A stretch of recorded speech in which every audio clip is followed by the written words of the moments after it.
good afternoon. Thank you for attending the GoPro second quarter 2025 earnings call.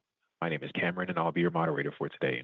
All lines will be muted during the presentation portion of the call, with an opportunity for questions and answers at the end. If you would like to ask a question, please press star one on your telephone keypad, and I would now like to pass the conference over to your host, Robin Stecker, Director of Corporate Communications. You may proceed. Thank you, Cameron. Good afternoon and welcome to GoPro's second quarter 2025 earnings conference call. With me today are GoPro CEO Nicholas Woodman and CFO and COO Brian McGee. Today's agenda will include brief commentary from Nick and Brian, followed by Q&A. For detailed information about our second quarter as well as outlook, please read our Q2 earnings press release and management commentary we posted to the Investor Relations section of GoPro's website. Before I pass the call to Nick, I'd like to remind everybody that our remarks today may include forward-looking statements.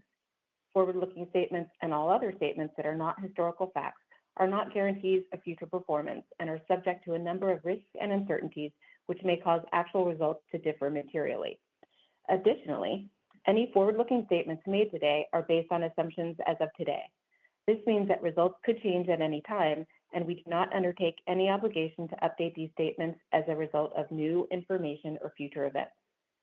To better understand the risks and uncertainties that could cause actual results to differ from our commentary, we refer you to our most recent annual report on Form 10-K for the year ended December 31st, 2024, which is on file with the Securities and Exchange Commission, and other reports that we may file from time to time with the SEC. Today, we may discuss gross margin, operating expense, net profit and loss, adjusted EBITDA, as well as basic and diluted net profit and loss per share in accordance with GAAP and on a non-GAAP basis. A reconciliation of GAAP to non-GAAP operating expenses can be found in the press release that was issued this afternoon, which is posted on the Investor Relations section of our website. Unless otherwise noted, all income statement-related numbers that are discussed in the management commentary and remarks made today, other than revenue, are non-GAAP. Now, I will turn the call over to GoPro's founder and CEO, Nicholas Woodman. Thanks, Robin, and thanks everybody for joining us today.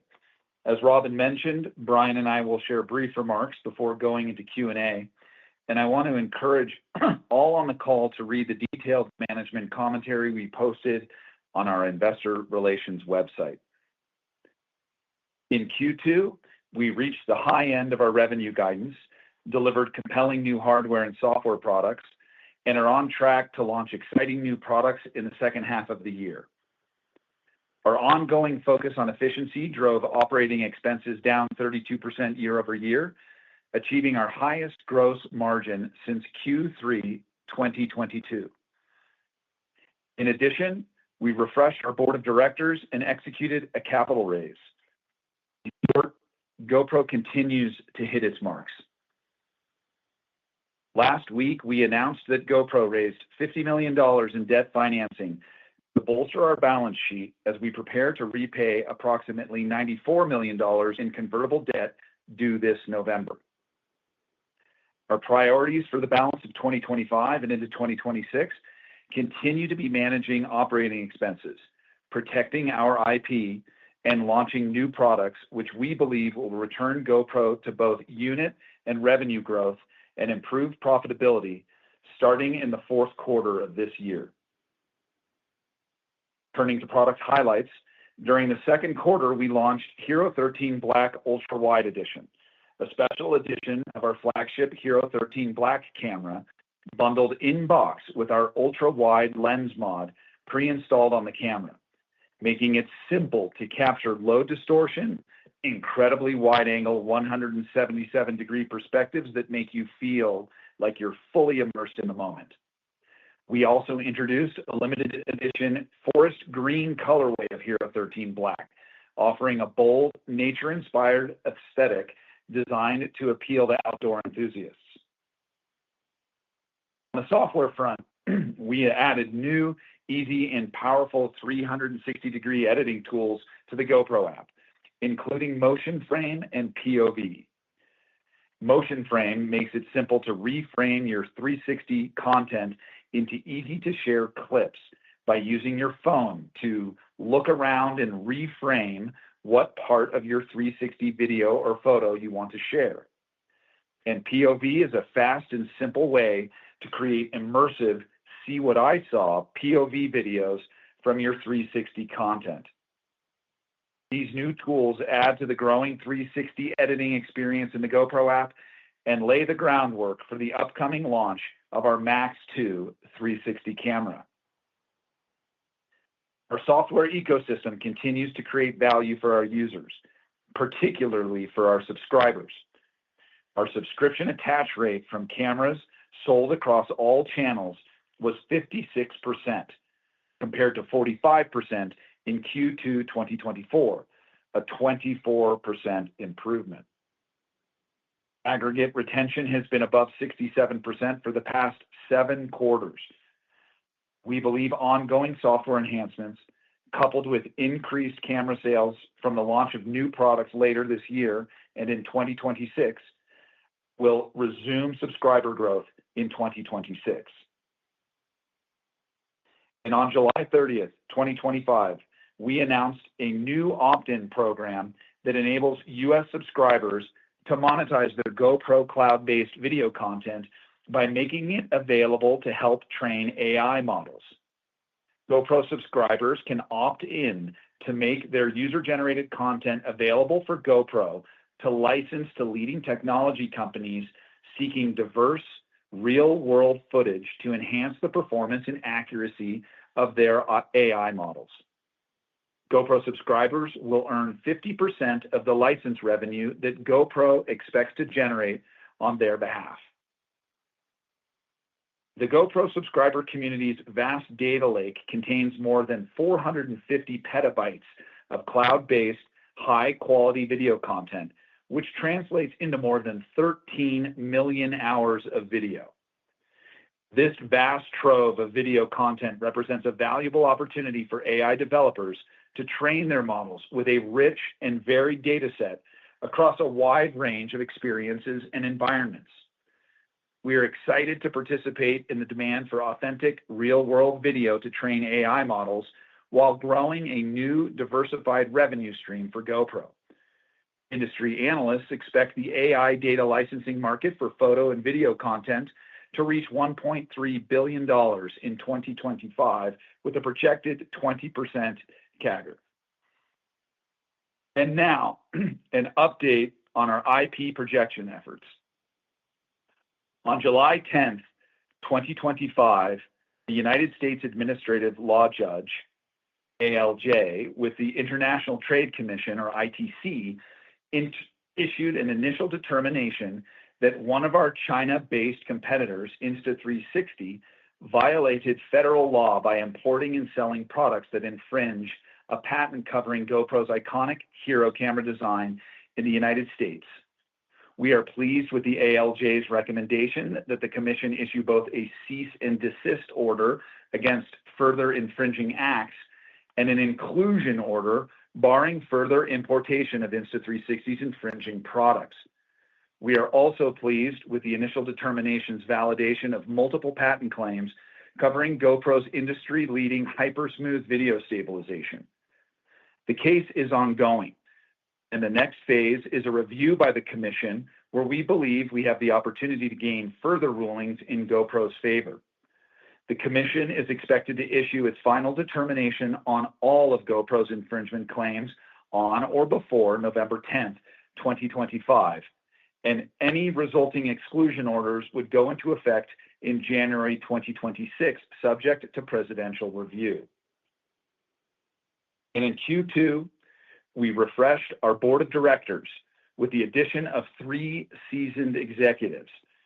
Mick Lopez brings decades of strategic and financial governance expertise from leadership roles at Vista Outdoors, L3Harris, IBM, and Cisco Systems. Emily Culp is the Chief Brand and Strategy Officer of Body Health and adds value expertise in omni-channel marketing and consumer brand strategy. And Mike Dennison is CEO of Fox Factory Holding Corp. And brings a deep understanding of global manufacturing and product innovation to GoPro's board. We believe their diverse industry experience and insights will be instrumental to GoPro's efforts to grow our TAM, revenue, and profitability going forward. We believe GoPro is poised to return to revenue growth and deliver meaningful adjusted EBITDA in the second half of 2025 and into 2026, while expanding our TAM by participating in key growth categories. GoPro remains the U.S. market leader in the estimated global 3 million unit action camera category. New growth areas include the 360 camera segment, which we estimate to be nearly 2 million units annually. We're excited to regain share in this 360 market with the launch of our Max 2 360 camera later this year. Additionally, the low-light capable camera segment, estimated at 2 to 2.5 million units annually, represents a significant opportunity for GoPro, as we do not currently participate in that market.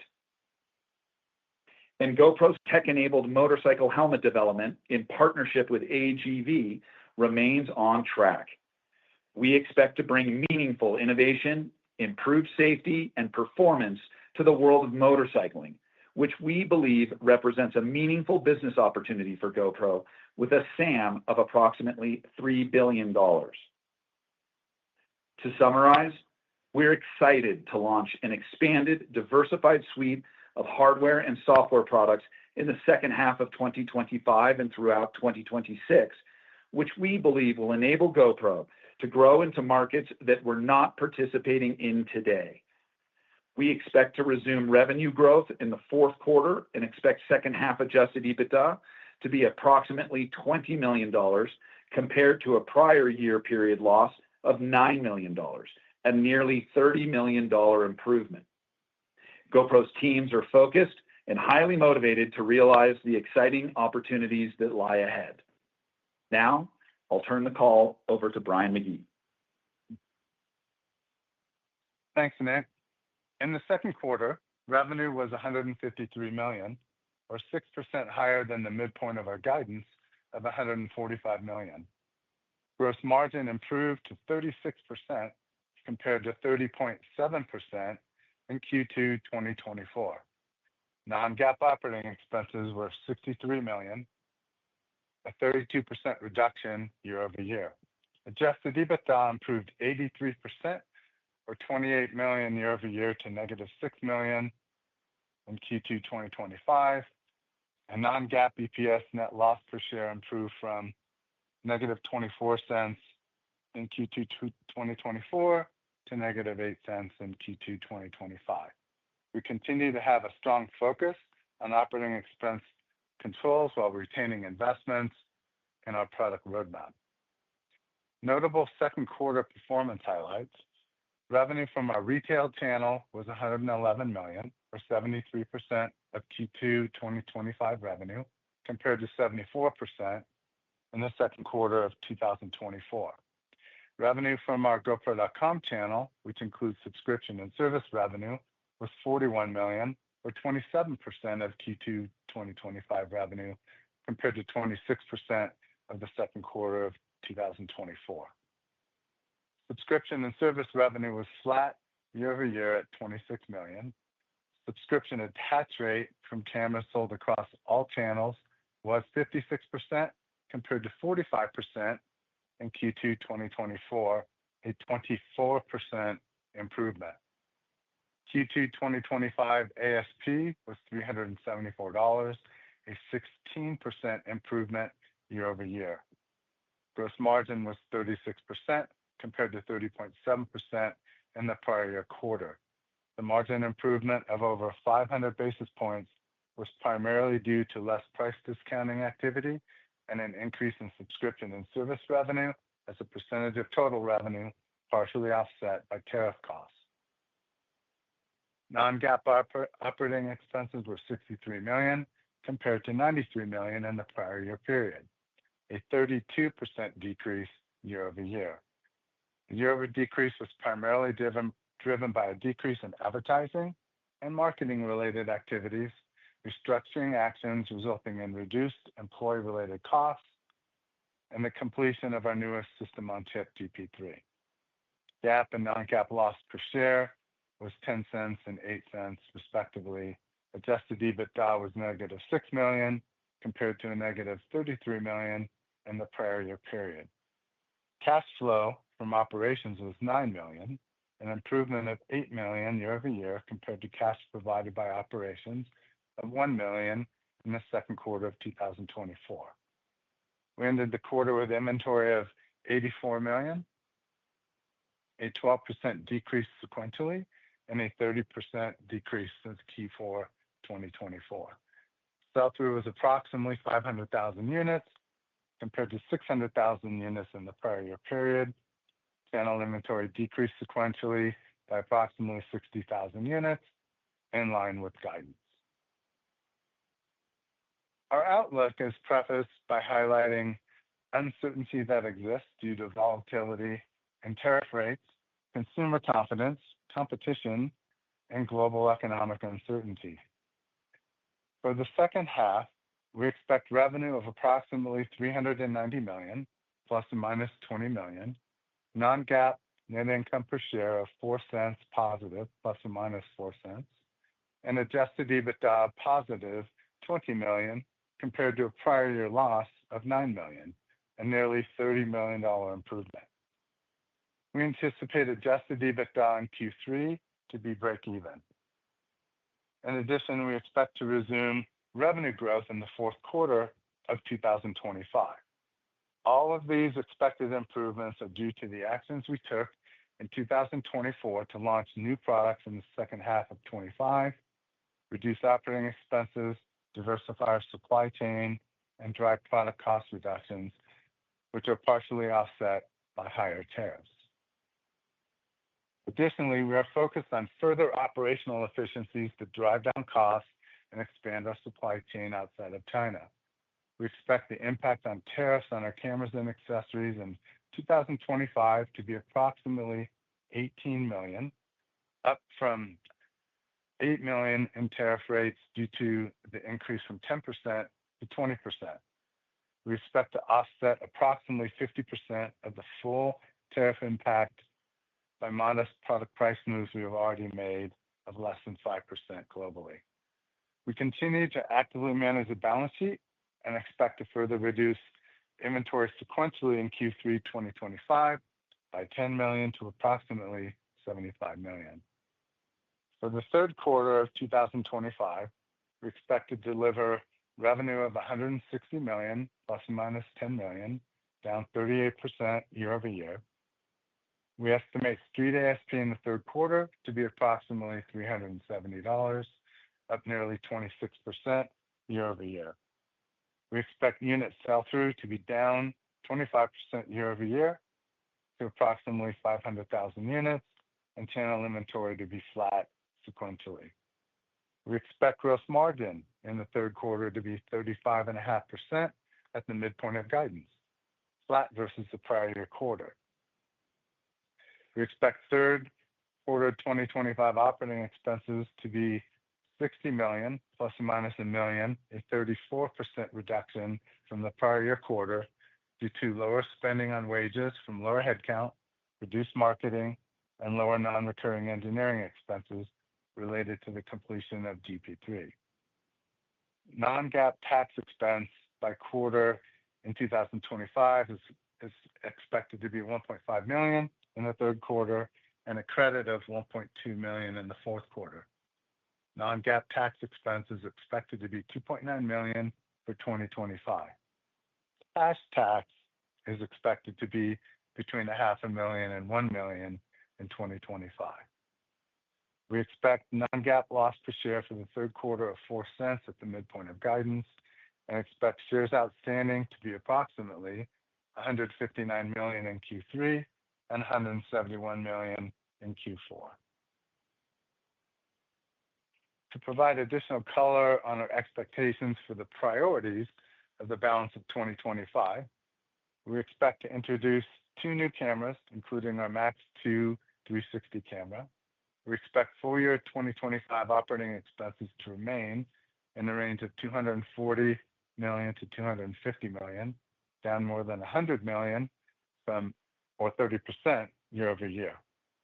We expect to offset approximately half of our expected tariff costs with modest price increases and continued supply chain diversification outside of China, while also exploring the production of certain products in the United States. We expect subscription ARPU and subscription cost improvements and end the year with 2.4 million subscribers. We expect our liquidity position to be more than adequate going into 2026, as we expect to end 2025 with approximately $80 million in cash, along with an additional $50 million available under our ABL facility. Our liquidity position ending 2025 reflects the repayment of approximately $94 million in convertible debt that will be fully paid off in November 25 from our escrow account. The initiatives we undertook in 2024 to reduce operating expenses and improve gross margins are bearing fruit. We are focused on launching new products in 2025 and 2026 to restore growth and profitability to our business beginning in Q4 2025 and into 2026. With that, operator, we are now ready to take questions. Perfect. We will now begin the question and answer session. If you would like to ask a question, please press star followed by 1 on your telephone keypad. If for any reason you would like to remove that question, please press star followed by 2. Again, to ask a question, press star 1. And as a reminder, if you are using a speakerphone, please remember to pick up your handset before asking a question. We will pause here briefly as questions are registered. And the first question is from the line of Erik Woodring with Morgan Stanley. You may proceed. Great. Thank you guys for taking my questions. I have 2, if I may. Maybe just first one to start, Nick. I'd love if we could maybe just take a step back and kind of help us better understand between all of the kind of headwinds that you discussed amongst tariffs and uncertainty and competition and whatnot. Can you just maybe help us understand where you believe kind of consumer spending intentions, especially on more discretionary products, is kind of tracking? Is it improving? Is it worsening? Is it kind of running in place? And how does that differ by region? What I'm really just trying to get an understanding of is kind of the backdrop that you guys are currently selling into, realizing that there are other challenges like not having a 360 camera on market today, but just isolating the market. And then I have a follow-up, please. Thank you. Yeah, consumers are definitely becoming choosier about where they're spending their money. And fortunately, that aligns with our product ethos, which is build solutions, not things. And so for a lot of our customer base, a GoPro is an important tool, whether they're a professional or aspiring content creator, or they're an adventurer or an athlete who uses a GoPro for training, or more towards the lighter duty use side of things. On the family front, GoPro's importance as a life capture and sharing solution. So we're seeing pretty stable demand, which is good. Tariffs are definitely taking a bite out of gross margin. But as Brian noted, we're managing that pretty well with just modest price increases. And we feel pretty good about maintaining demand going forward, but it certainly is an area of uncertainty. And then as it relates to upcoming product launches, we are optimistic about where our products are going to land competitively, and the unit growth and profitability that they'll drive. And even more so as we go into 2026 and we continue to build on that product launch momentum, we're feeling really good about the products that we've got slated for the rest of not only 2025, but 2026 as well, where we think we're going to be really hitting the mark with what consumers are looking for, from the casual consumer who may be more pinched economically speaking, but definitely landing a bullseye, we think, with the more premium and pro-minded consumer that's going to be very excited, we believe, about the products that we have on tap for them. So it's a mixed bag, Eric, but overall, we're feeling pretty good about how GoPro's positioned going forward. And actually, Okay, Nick, no, I'd add on that. oh, sorry, go ahead. Eric, I'd add on that our sell-through for the quarter is actually trending to what our projections are. So Nick might have alluded to that, but the demand side of the business is tracking for the quarter. Okay. Okay, that's super helpful, guys. Thank you for that. And then, my follow-up, I wanted to ask you about the Max camera market, the 360 market. The last Max camera you guys launched was 2019. I realize, obviously, you can't really find one today because you're coming out with the Max 2.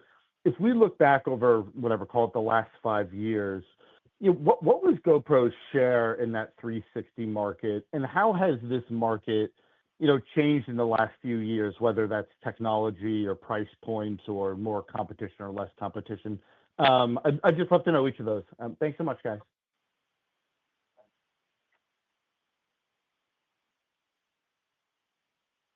Oh, Nick, you want that? Right, do you want to speak to that? Take it. Yeah, Eric, take it. when we launched Max, back 19-ish. Obviously, we had the bulk of the share, and the bulk meaning 80-90%, arguably, of that market. And we didn't refresh it. We're late in refreshing, and in that time period, we've had competition actually come into that market, and Max eroded. Over time, as you know, we launched it a little bit. I think we even took 10% share back in the North American market by relaunching it. So that was good. But the Max 2 refresh is an important milestone, for the company to get us back into the market. And we've seen that market grow from a few 100,000 units a year to 1.5 million, 2 million units now estimated. So there's definitely a large opportunity for the company to participate in a very fast-growing market with the refresh of a product. Yeah, I would also add, Brian. Good luck. just to Eric, I would just add to recount what we mentioned in our prepared remarks is that there are other growth areas as well that we're going to be targeting that we're very excited about, markets we don't participate in today. One of them is the more premium low-light camera category, which is estimated now to be more than 2 million units. And GoPro's brand and technology is primed for us to participate in that market in a meaningful way. That's another very exciting growth opportunity that we're looking forward to in the nearer term. Awesome. Thank you guys for all that color. Good luck. Thank you. Thanks very much. That was our last question. I would now like to pass the conference back over to management for any closing remarks. Thank you, operator. Thank you, everyone, for joining today's call. To summarize, we're excited for the second half of 2025 and into 2026 as we intend to bolster our position in existing markets and enter new markets with the launch of new products, which we believe will combine to enable GoPro to resume revenue and profit growth beginning in Q4 of 2025. We look forward to addressing investors during our fireside chat at the Oppenheimer Investor Conference tomorrow at 2:05 p.m. Eastern Time, which will be webcast and available on our investor relations website. Thank you very much, everyone. This is Team GoPro signing off. That concludes today's call. Thank you for your participation and enjoy the rest of your day.